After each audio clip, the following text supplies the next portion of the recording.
Bonjour à tous, aujourd'hui nous allons poursuivre notre enseignement sur la prophétie, sur le don de prophétie et non pas sur le prophète. Il y a une différence entre le don de prophétie et le prophète, nous verrons cela plus tard. J'aimerais parler aujourd'hui de ce que doit produire la parole prophétique. Quelle est la substance de la parole prophétique finalement? Quel est le contenu spirituel de la parole prophétique que nous allons déclamer, annoncer sur des personnes, sur des assemblées. Nous verrons aussi le cadre, dans quel cadre nous pouvons le faire. Il y a des garde-fous à connaître quand nous voulons nous lancer dans la dimension de la vie de l'esprit avec ce don de prophétie et nous les regarderons aussi ensemble.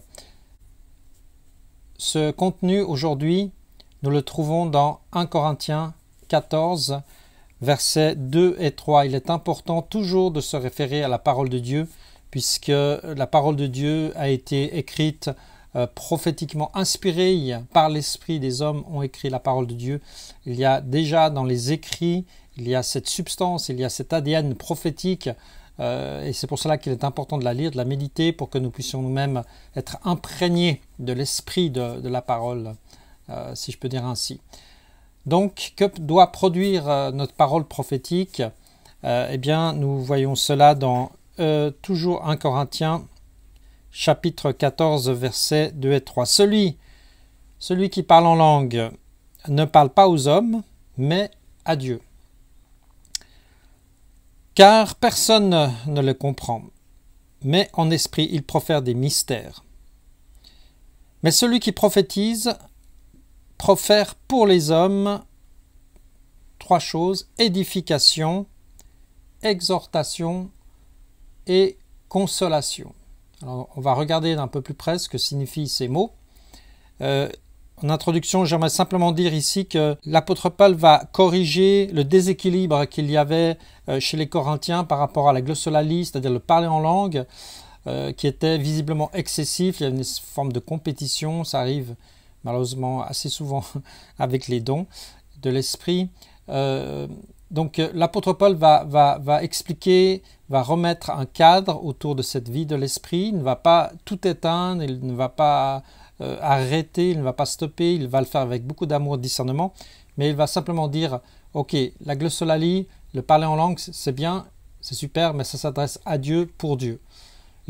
Le prophétique, et c'est ce qui intéresse l'apôtre Paul, a une mission différente. Elle est plus pragmatique, c'est-à-dire que la parole prophétique va s'adresser à l'Église, au corps de Christ. Toujours, le prophétique doit être inscrit, et j'insiste là-dessus, dans la vie d'une communauté locale. Elle est destinée au corps de Christ pour l'édification, l'exhortation et la consolation. Donc nous allons regarder ensemble ce que cela implique. Donc le prophétique ne s'adresse non pas à Dieu, comme la glossolalie quand on parle en langue ou on s'édifie nous-mêmes, mais le prophétique s'adresse au corps de Christ. Et ça, c'est intéressant. C'est ce qui fait la force de la parole prophétique, c'est qu'elle n'est pas pour nous-mêmes, mais c'est une expression de la pensée de Dieu pour l'Église de Jésus-Christ, pour le corps de Christ, pour l'Église locale. C'est pour ça qu'on verra, il faut beaucoup d'amour si nous voulons entrer dans cette dimension-là. L'édification, c'est quoi? La parole qui édifie, c'est la parole qui va finalement fortifier notre foi. Et la première des questions à se poser, c'est: est-ce que ma parole a produit la foi? Est-ce qu'il y a eu un climat de foi qui s'est dégagé de ma parole? Est-ce que les gens ont été touchés? Est-ce qu'ils ont été remués dans leur foi?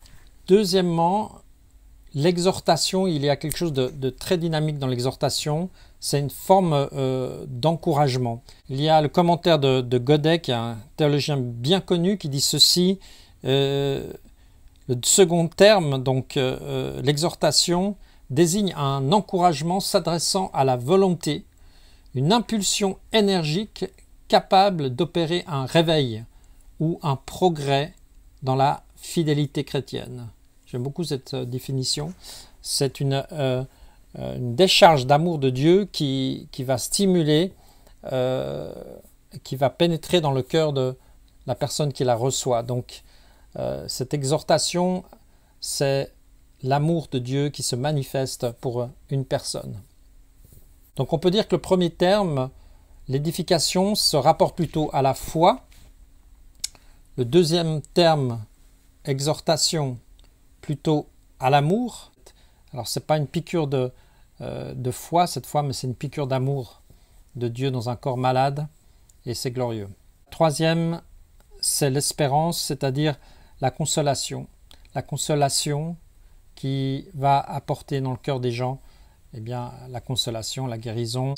C'est souvent un éclairage, une perspective de restauration, de guérison, non seulement la guérison, mais une guérison qui nous amène vers peut-être la sortie d'un tunnel, qui nous projette en tout cas dans l'espérance de Dieu. Trois éléments très présents dans tous les écrits de Paul finalement, qui est d'abord l'édification, c'est d'abord de stimuler la foi de l'Église, la foi de celui qui va recevoir la parole.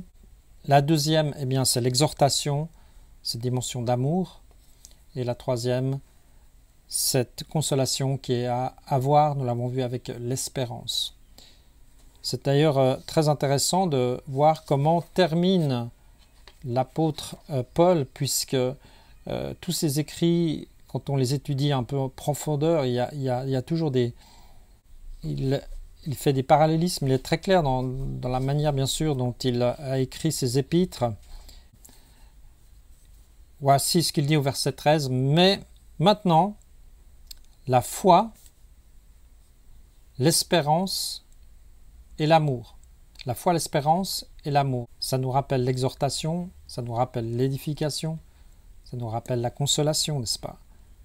Alors maintenant, la foi, l'espérance, l'amour, ces trois-là demeurent, ces trois choses demeurent.